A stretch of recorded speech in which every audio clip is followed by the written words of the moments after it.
अल्लाह से मांगा कि अल्लाह मैं अपनी सल्तनत बनाने नहीं आया, मैंने तो तेरा घर आबाद किया है, मेरा अपना कोई मकसद नहीं है। अल्लाहु अकबर। सुल्तान सलाहुद्दीन अय्यूबी रहमतुल्लाह अलैह बैतुल मुक़द्दस को फतह किया, पूरी दुनिया के यहूदो नसारा में शोर मच गया, फ़ौज इकट्ठी की उन्होंने, बहुत बड़ी फ़ौज कि सुल्तान पर हमला करना। तो सुल्तान को पता लग गया, फ़लस्तीन में जहाँ समुंदर का किनारा है, अकरा शहर जो है, सुल्तान की वहाँ छावनी थी। मुखबरों ने इतला दे दी कि रोम से वो बेड़े चल पड़े हैं जिनमें कई लाख सिपाही हैं, बहुत बड़ा बेड़ा है, कई 100 किश्तियों के ऊपर मुश्तमिल है। बड़ा परेशान था, अपने जर्नलों को बुलाया। इतनी बड़ी फ़ौज नहीं थी कि उसका मुकाबला हो सके, ज़ाहिरी तौर पर इतनी नहीं थी। परेशान था तो मशवरे कर रहा था, उनके पीर आ गए वहाँ, सलाहुद्दीन अय्यूबी रहमतुल्लाह अलैह के इमाम आ गए। अच्छा, आजकल तो भाई पीरों को मानता कोई नहीं, और पीर भी वैसे नहीं रहे।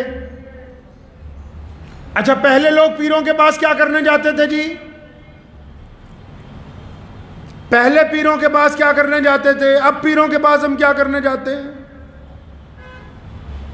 पीरों ने खानकाहें बनाई। हज़रत इमाम शाह अब्दुल कादिर जिलानी बगदादी रहमतुल्लाह अलैह, बड़े बड़े बुजुर्गों ने खानकाहें बनाई। खानकाह में होता क्या था? ख्वाजा मोइनुद्दीन चिश्ती अजमेरी की खानकाह है, क्या होता था खानकाहों में? ये बड़ी बड़ी इमारतें क्यों बनाई भाई? उर्स लगाने के लिए, ढोल बजाने के लिए? खानकाह में ये होता था, पीर साहब के पास लोग आया करते थे, तो पीर साहब उनको क्या गुर सिखाते थे? पीर साहब उनको वो नमाज पढ़नी सिखाते थे जिस नमाज में जब सजदा किया जाए तो सजदा सर से उठने से पहले अल्लाह की मदद उस बंदे के लिए आ जाए। खानकाहों में ज़रब लगाई जाती थी, लोगों को बिठा के तस्बीहात का मामूल करवाया जाता था।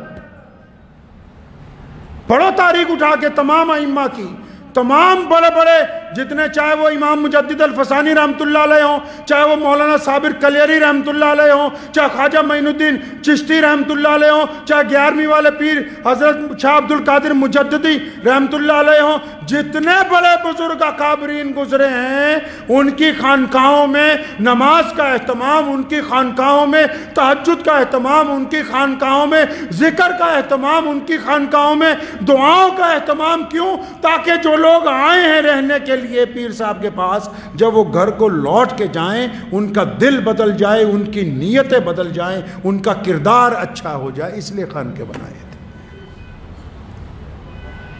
तो आजकल लोग पीर साहब के पास क्या करने जाएं भाई? हम जैसे मौलवियों के पास भी कहीं आ जाए, जी हजरत दुआ कर दियो। अल्लाह के बंदे, जिसका बाप उसके लिए दुआ ना करे तो उसके लिए हम दुआ कर दें? जो अपनी माँ से दुआ ना कराए अपने लिए, उसके लिए मौलवी दुआ कर दें? जो अपने माँ बाप की दुआएं ना ले? अच्छा, जो फिर जिस चीज की दुकान है भाई, वही सामान खरीदने जाओ ना। अपनी भी कुछ अकल लड़ा लो। पेट्रोल पंप पे अभी राशन खरीदा जा सकता है? आज भी अगर पीरों के पास जाना है, ये क्या सवाल है हजरत, कारोबार नहीं चलता? भाई कारोबार नहीं चल रहा, किसी अच्छे बिजनेस कंसल्टेशन से जाके मशवरा करो कि आजकल कौन सा कारोबार करना चाहिए जिससे ज्यादा पैसे कमा लें। पीर साहब कोई व्यापारी थोड़ी है। बीमारी ठीक नहीं हो रही, बहुत ज्यादा टेस्ट कराओ, अच्छे डॉक्टर के पास चले जाओ। ये तो इसलिए यहां बैठे हैं ताकि आप आए, आप आके अल्लाह और उसके रसूल सल्लल्लाहु अलैहि वसल्लम की बातें इनसे पूछें। आप पूछें अल्लाह को राजी कैसे करना है, आप पूछें दिल की सख्ती कैसे दूर होगी, आप पूछें गुनाहों से छुटकारा कैसे पाया जाएगा, आप पूछें हलाल और हराम की तमीज़ कैसे की जाएगी। जो चीज़ उस दुकान पे मिलती है उसकी तो बात ही नहीं करते, बस कारोबार की बात करते हो, औलाद की तरबियत की बात करते हो। को दोनों काम तुमने करने, पीरों ने थोड़ी करने हैं। सुल्तान सलाहुद्दीन अय्यूबी रहमतुल्लाह अलैह को जब पता लगा इतने लाख फौजी आ रहे हैं, कई 100 बहरी बेड़े हैं, बड़ा परेशान हुआ। तो नाकाबंदी चल रही थी, उनके पीर साहब आ गए। मैं क्या बात है, क्यों परेशान हो? फरमाया हज़रत ऐसे ऐसे बात है, लश्कर एक बहुत ज़बरदस्त हमला करने वाला है। फरमाया मैं तुम्हें एक नुस्खा बताता हूँ, आज रात को तहज्जुद में अपने रब से मदद मांगो और ज़्यादा। उन्होंने लिखा है, मुअर्रिखीन ने, उनके 2 मशीर ख़ास थे, उन्होंने लिखा है कि सुल्तान जब उस दिन गया नमाज के लिए रात को अकेला मस्जिद में 1:30 बजे, कहता है नमाज में और दुआ में इतना रोया कि हिचकियाँ बंद गईं, पूरी मस्जिद में सुनाई दे रही थी। तो पीर साहब भी 2 बजे तकरीबन रात को पहुँचे पीछे ही, लेकिन जब देखा सुल्तान खुद दुआओं में मशगूल है और पूरी मस्जिद में उसके रोने की आवाज़ आ रही, वहीं से वापस आ गए। अल्लाह से मांगा कि अल्लाह मैं अपनी सल्तनत बनाने नहीं आया, मैंने तो तेरा घर आबाद किया है, मेरा अपना कोई मकसद नहीं है। सुबह को जब फिर साहिल पे पहुंचा, जासूसों की कश्तियां आया करती थी 1-1 घंटे बाद रुक्का लेके कि फलां जगह पहुंच गए, फलां जगह पहुंच गए। अभी साहिल पे पहुंचा, जासूसों का कमांडर आया, उसने आते ही सलाम किया, कहा सुल्तान तुम्हारे लिए खुशखबरी है। कहना क्या हुआ? कहता रात समुंदर में इतना ज़बरदस्त तूफान आया, पूरे का पूरा बेड़ा आपस में टकराता रहा, पूरी दुश्मन की फौज समुंदर की तह में उतर गई है। दुश्मन कहता रहा कि मौसम की खराबी की वजह से हमारी फौज बर्बाद हो गई।